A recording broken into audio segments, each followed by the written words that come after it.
చాలా మంది బాధపడుతున్నారు. మేజర్ ప్రాబ్లమ్ ఏంటో తెలుసా? Calcium deficiency.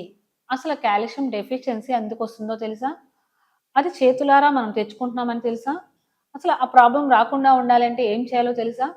సో, ఇవన్నీ తెలియాలి అంటే మీరేం చేయాలంటే ఫస్ట్ మీరు కాల్షియం అనేది లోపిస్తే అసల మానవ శరీరంలో కలిగే ప్రాబ్లమ్స్ ఏంటి? అవి ఏంటో మీరు తెలుసుకోవాలి. చిన్న పిల్లల నుంచి పెద్దవాళ్ళ దాకా కూడాను ఈ రోజుల్లో కాల్షియం డెఫిషియన్సీ వస్తుంది. ఎందుకు అనంటే, కాల్షియం అనేది మనకి బాడీకి అందాలి అనంటే, డి విటమిన్ కూడా చాలా ఇంపార్టెంట్ అండి. ఎందుకనంటే, కాల్షియం బాడీకి అబ్జర్వ్ అవ్వాలంటే డి విటమిన్ కూడా సపోర్ట్ చేయాలి.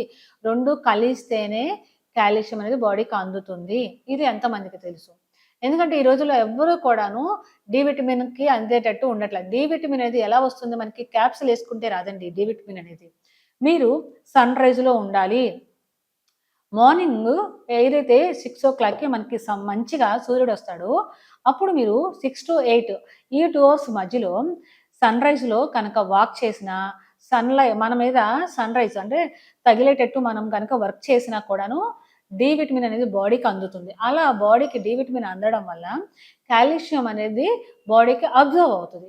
కానీ చాలామంది ఏం చేస్తున్నారనంటే, అసల సన్‌రైజ్‌కి తగలకుండా బాడీకి తగలకుండా, అసలు ఇంటికి కూడా తగలకుండా డోర్ కర్టన్స్ క్యారీ చేస్తున్నారు. ఏసీస్ చిన్న పిల్లల దగ్గర నుంచి పెద్దవాళ్ళ దాకా అందరూ కూడా ముందు ఏసీ గదుల్లో ఉంటున్నారు.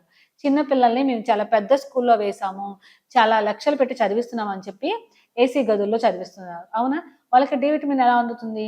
అండ్ పెద్దవాళ్ళకొచ్చేసరికి జాబుల పరంగా సాఫ్ట్‌వేర్స్ అవ్వచ్చు, లేకపోతే మార్కెటింగ్ జాబ్, ఏ జాబ్ అయినా ఏదైనా అవ్వచ్చు, సేల్స్ అవ్వచ్చు. వాళ్ళు కూడా ఏసీ గదుల్లోనే ఉంటున్నారండి. ఇంకా పెద్దవాళ్ళు. పెద్దవాళ్ళొచ్చేసరికి, అమ్మో! మాకు పెద్ద వయసొచ్చేసింది. మాకు ఏసీ కావాలని చెప్పి ఫీల్ అయిపోయి ఏసీ గదుల్లోనే ఉంటున్నారు. ఇలాగా ఉండడం వల్ల ఏమవుతుందంటే, ఒకే చోట కూర్చొని ఉండడం వల్ల కూడాను, కండరాల కదలకపోవడం వల్ల కూడాను కాల్షియం డెఫిషియన్సీ వస్తుంది.